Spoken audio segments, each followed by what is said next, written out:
I've made the search engine default on my browser SearchGPT for the past 7 days. I've used it. I lost count of how many times. I am somebody that uses the internet and researches things constantly. It's the nature of the work that I do. And let me tell you, SearchGPT is blowing me away. For the majority of my research, I will be using it instead of Google, which is not something I expected would happen. Google is very much ingrained in my system. I also put it to the test to see if it would fit into my article writing process, which I do inside ChatGPT. So I wanted to give you an update on that. In the video where I talked about how ChatGPT outperforms a human writer, I showed my process with a CustomGPT, formerly called plugins from the GPT store, and how that's the first step in my process. And shout out to Diana, who asked a very good question. Now that search is directly in ChatGPT, do we still need your first step in this process using a plugin that can browse the web? So here's my critical analysis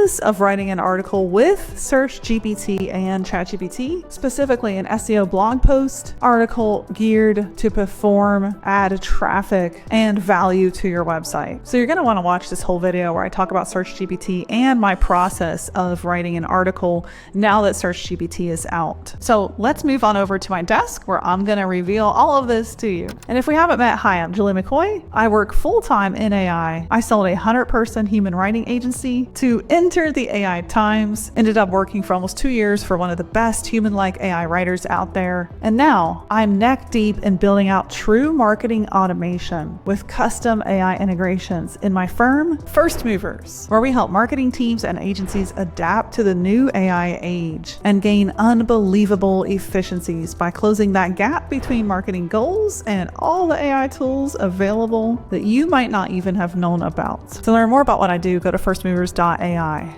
All right, so I did not expect to like SearchGPT as much as I do. Let me tell you, I'm blown away. So one of the first things I did whenever I got access to it was go ahead and install the Chrome extension, which is just ChatGPT search.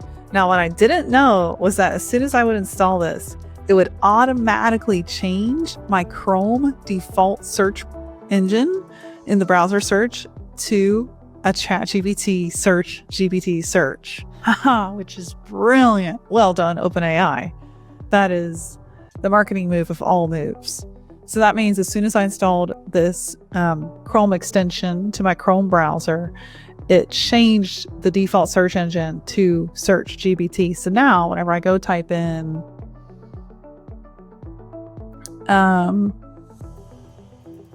healthy, clean fall recipes that are easy to make for dinner. See, it's already telling me it's going to be a ChatGPT search. So this has really reframed how I search.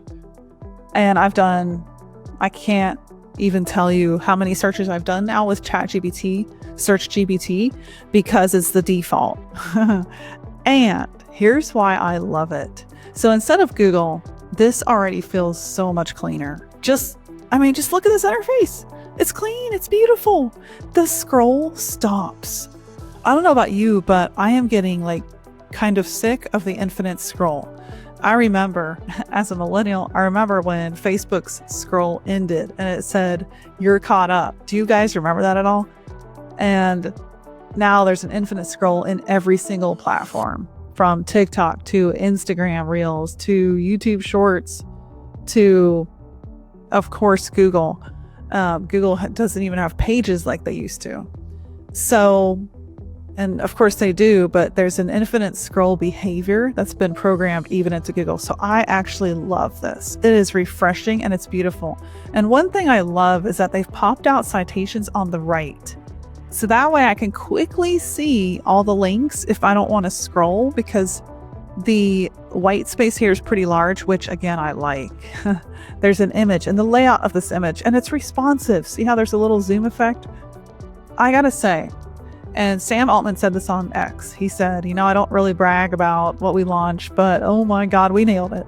And I gotta say they did. And I am shocked how much I prefer SearchGPT to Google. Every time I do a search, I am pleased with the results. I get everything I need. I also love that they did this. I was expecting when Google rolled out SGE, which we now know is AIO, AI overviews, this is what they should have done in my opinion. little citations with the name of the solution, the name of the publication, the name of the resource. And when you hover, you get a little favicon of the site, you get the date. Everything that's relevant to me is right there. Did I tell you how much I love SearchGPT? I freaking love it. I have only gone to Google twice. Once because I needed to for the research I was doing. I needed to see where the Google search result ended. For the content I was actually searching for, I was doing some keyword research. And then because SearchGPT didn't give me what I really wanted, but that only happened twice. And I've done so freaking many searches, not services. So I love this, and if I was going to actually make something, I have everything I want to make right here. In fact, might have to make this tonight. And something else I noticed that SearchGPT does. This is where I'm hearing angels singing. Again, Google should have done this with AIO, and they didn't. Instead of entrepreneur.com and all these giant publications that don't actually give me what I want, they're favoring the creators. Hello. If you've ever attended any of my talks, I give a lot online, summits to actual stage talks. Eventually on First Movers on the website we're launching, maybe we can have an upcoming Catch Julia list so you can actually hear me talk.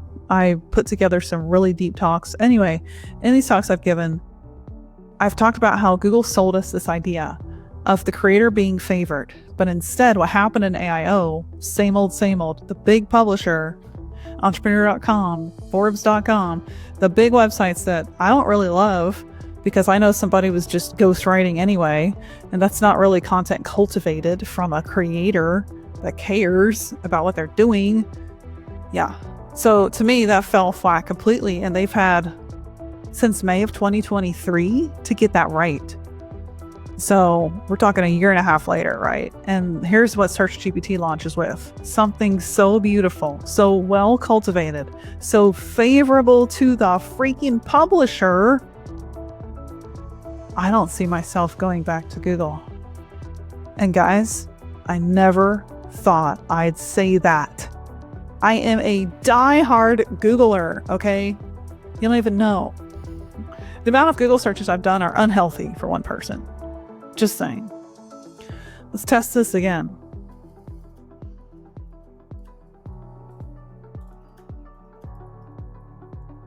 So I noticed for niche searches, it's really interesting what comes up, which is a lot of the searches we do. Most people, because they know the power of the web, they don't actually do a very abstract search like black dress. Oh my God. Shut the front door. Are you shitting? Sorry. Are you kidding me? This is insane, guys. There is a responsive map in the freaking results. Oh my God. And again, we have the search results popped up here on the right. That is just beyond beautiful. I can't even get over it. So Google needs to beware because I don't think I'm going to go back to Google. When I know that I can get everything I need from dinner recipes to where to take my kids out to play. I mean, this is incredible. Absolutely incredible. Here's another type of search I do. What's the worth of the content marketing industry, which is going to require very fresh results? Bam. Spot on. So if I go to Google, I'm going to get these results. And I just did a Google search on this today, just to see the actual research done and verify it. I didn't actually do a SearchGPT on this. This is incredible. $413 billion projected to reach $2 trillion by 2032. Spot on. And when we click on the statistic, we're taken to a research website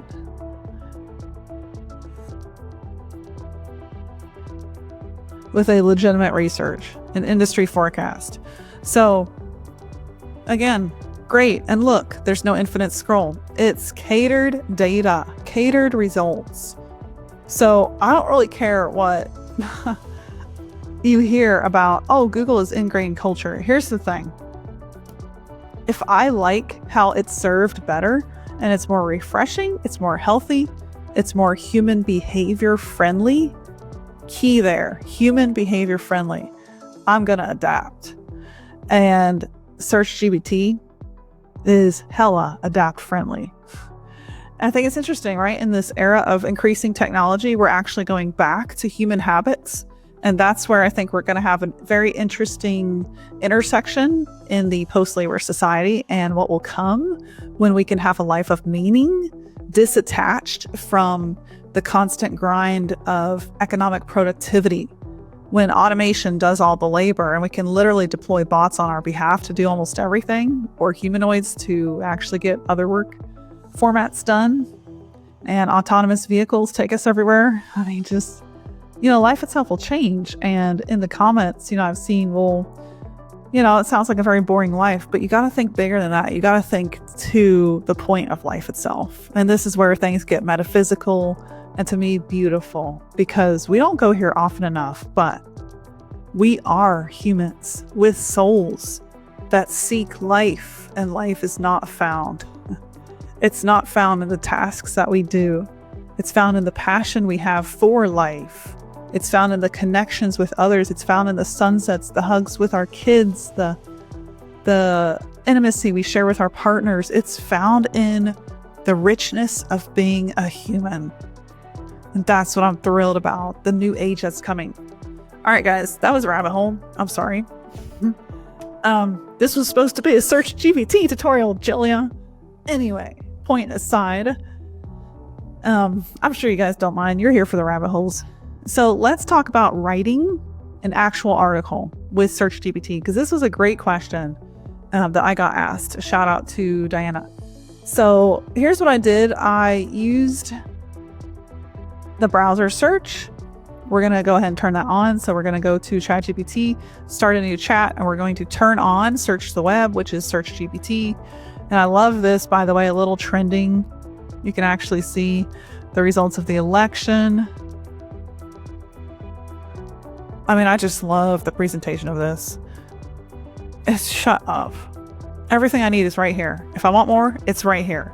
The sources are awesome. Oh, and by the way, I'll do another video on this, but personal branding just got a big fat bump. If you're building a personal brand, meaning you have a website catered to you specifically, whether it's like you sell supplements and it's supplements by Emily.com, or you focus on pet sitting and it's pet sitting by Diana.com, or you do coaching and it's career coaching by Helen.com. So a personal brand where you sell services, that just got a huge lift from all of this. And that I've been predicting that in all my talks. Anyway. All right. So again, another rabbit hole. Sorry. Today is full of rabbit holes.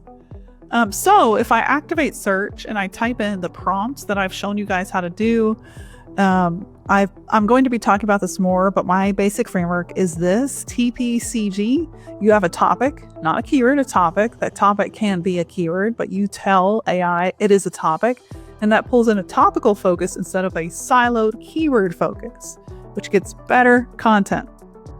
You support that with personal thoughts. So you're going to add personal insights to support that. You give it a clear call to action that's going to connect content to what you sell or what you do. And then you're going to provide structured direction for the AI. So whenever we type that in to ChatGPT with search turned on, we're going to hit enter. And here's what that looks like. So we're giving it a topic. Topic is AI and content marketing. We're giving it structure. Guidance, and that is, hey, I want you to do this. Here's the goal: a blog that will rank at the top of Google. Give tools and methodologies to adapt. Find and link to supporting statistics. And then we're telling it to shout out our community because we want it to write copy, and then we just drop a link on our book a demo page, sales page, etc. And then we're going to reinforce how you need to link to every tool and stack given. All right, so here's what happens with search on. It's going to pull all the sources, which I love, and write a full article. Now, whenever we have search on, it seems to limit the writing capabilities. I will continue to test this and keep you posted, but that's an immediate takeaway that I've had. If we go copy this and we add it into our WordPress post, blog post, it's not going to pull in the links. So you do need to link to that. That said, I have found that this method of writing an article, so we're just going to grab this link, right? We're going to do it manually. That said, I have found that with search on, it is getting better statistics. So there's that. If you are writing something that's heavily statistic and fact driven, consider that. But it's not linking to all the other sources. So let's compare that to something else, another result that I had written without GPT search on, SearchGPT on, and using my WebPilot plugin, which I've talked about in other videos. Okay, so here we go. So you're going to go to the Explore GPTs, you're going to find a WebPilot, you're going to click on it, start a chat. We're dropping in that same prompt to WebPilot and hitting enter. It's going to ask us to allow a search, a crawl, and then it's going to write a full article. Now, it didn't link to it the first time. I don't know why. So I asked it to redo it and link. And so here's what it's doing. It's giving us deeper content, which is all linked up. And if you compare that against this, let's go ahead and do that. It's a little bit more in depth. It's got more tools mentioned and more details. See the difference? So what we could do is grab this out of what came from SearchGPT on and drop it in to replace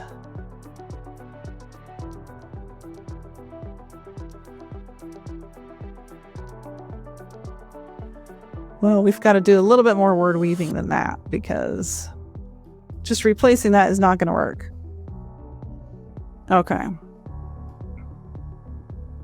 Here we go. So now we've got it helps that I've been writing for 10 years. If you're a good writer, I'm telling you what, you can do some magic with this stuff. Or if you just enjoy writing, that alone, you know what you're doing and get your hands dirty in this stuff. Okay, so that's a pretty decent article. I have another video that talks about how AI detection is pretty much a sham, so I wouldn't even worry about putting this through a detector. It simply doesn't matter. It doesn't. Prove me that it matters, and I'll hear you out. But so far, there's no proof that it actually matters. So this is something I would read by eye and then publish and add any more personal details that you can add to, as well as some screenshots of the tools. All in all, that should take you no more than 15 minutes or even a good VA, and then it's ready to go. So is using search good to write an article? Well, you get good statistics, but I think the content itself is pretty thin, right? And it doesn't link to it correctly, even though I've asked it to